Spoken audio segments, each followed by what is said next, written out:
How to back up your iPhone to iCloud in just a few simple steps. First, open the Settings app on your iPhone. Then tap your Apple account at the top of the screen. Next, tap iCloud.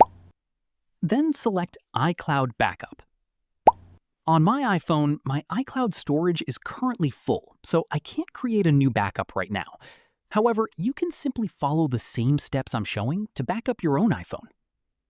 If Backup this iPhone is turned off, simply tap the toggle to enable it. This allows your iPhone to automatically back up your data to iCloud. Keep your iPhone connected to a stable Wi-Fi network, and make sure it stays connected to power if the backup is large. Wait until the process is complete. From now on, your iPhone will automatically back up to iCloud whenever it's connected to Wi-Fi, plugged into a charger, and the screen is locked, as long as you have enough available iCloud storage. And that's it. You've successfully backed up your iPhone to iCloud. If you found this tutorial helpful, don't forget to like this video and subscribe for more iPhone tips and step-by-step tutorials.